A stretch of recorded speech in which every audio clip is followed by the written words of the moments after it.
నమస్కారం మిత్రులారా. ఈరోజు కాళిదాస్ చెప్పినటువంటి 2 శ్లోకాలను తెలుసుకుందామండి. సందర్భం ఏంటంటే, భోజరాజు ఒకరోజు కాళిదాస్‌తో, "ఒకవేళ నేను మరణించినట్టయితే నీవు ఎలా స్పందిస్తావో దానిపై శ్లోకం చెప్పమంటాడు." దానికి కాళిదాస్ గారు నిరాకరిస్తాడు. "ప్రభు, మీరు బ్రతికుండగానే అలా చెప్పడం నాకు సాధ్యం కాదు" అంటాడు. అప్పుడు భోజరాజు గారు తను ధిక్కరించినట్టుగా అది తనకు అగౌరవంగా భావించి దేశ బహిష్కరణగా కాళిదాసును పంపిస్తాడు. అయినప్పుడు ఇంకా భోజరాజు సభలో ఏదో వెలితి కనిపిస్తూ అతను చాలా బాధపడి మారువేషంలో భోజరాజు దేశ పర్యటన చేస్తూ ఒక ప్రదేశంలో కాళిదాసును చూస్తాడు. చూసి అప్పుడు కాళిదాసుతో పరిచయం ఏర్పరచుకుంటాడు. మారువేషంలో ఉన్నాడు కాబట్టి కాళిదాసు గుర్తించుడు. "ఎవరు నువ్వు?" అంటే, "నేను ఇట్లా దారానగరంలో ఉండేవాడిని.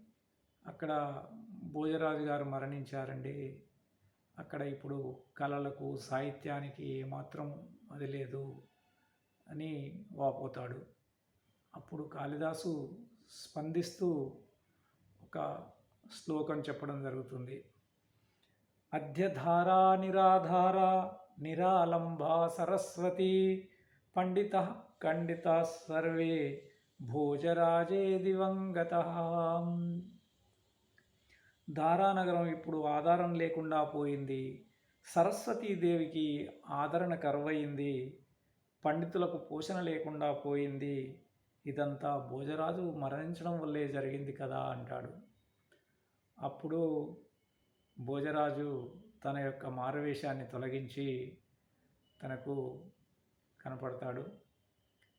అప్పుడు కాళిదాసు బాధపడుతూ, "ఏం ప్రభు, మీరుండగానే నాతో ఇలా చెప్పించారు" అని తను ఎంబడే కొన్ని అక్షరాల మార్పుతో మళ్ళా ఆ శ్లోకాన్ని వేరే రకంగా చెప్పి తను దానికి ప్రాయశ్చిత్తం అని చెప్తాడు. ఆ శ్లోకం కూడా తెలుసుకుందామండి. "అద్యధారా సదాధారా సదాలంబా సరస్వతి పండిత మండిత సర్వే భోజరాజే భువంగతే." ఈ శ్లోకానికి అర్థం ఏంటంటే, ఇప్పుడు ధారానగరమునకు ఆధారమైన సరస్వతీదేవి ప్రతిదినం ఆదరణతో ప్రకాశిస్తుంది. భోజరాజు ఉన్నంతకాలం పండితులు గొప్పగా ఆదరింపబడుతూనే ఉంటారు అని చెప్పడం జరిగిందండి. ఇక్కడ అతను చమత్కారంతో, సమయస్ఫూర్తితో మార్చినటువంటి చిన్న చిన్న పదాలను ఒకసారి గమనిద్దాం. అద్యధార నిరాధార అంటే ధారానగరం నిరాధారంగా అయిపోయిందనే ప్రదేశంలో నిరాధార అనే స్థానంలో సదాధార అని చేర్చాడండి. నిరాధారం అంటే నిరాధారం అయిందన్నాడు కాబట్టి ఇక్కడ సదాధార అంటే ఎల్లప్పుడూ ప్రకాశిస్తుంది అని చెప్పే విధంగా చేశాడు. నిరాలంబ సరస్వతి, సరస్వతీదేవి ఆదరణకు నోచుకోలేకపోయింది అనేదాన్ని ఇక్కడ సదాలంబ సరస్వతి అంటే ఎల్లప్పుడూ సరస్వతీదేవి ఆదరింపబడుతుంది అని. ముందు శ్లోకంలో పండిత ఖండిత సర్వే అంటే పండితులకు పోషణ లేకుండా పోయిందని చెప్పాడు. ఇక్కడ పండితం మండిత సర్వే ఎల్లప్పుడూ ప్రకాశిస్తూ ఎల్లప్పుడూ పోషించబడతారు అని. చివరగా భోజరాజే దివంగతే, దివంగతే అనే స్థానంలో భువంగతే, దివంగతే అంటే చనిపోయాడని కదా.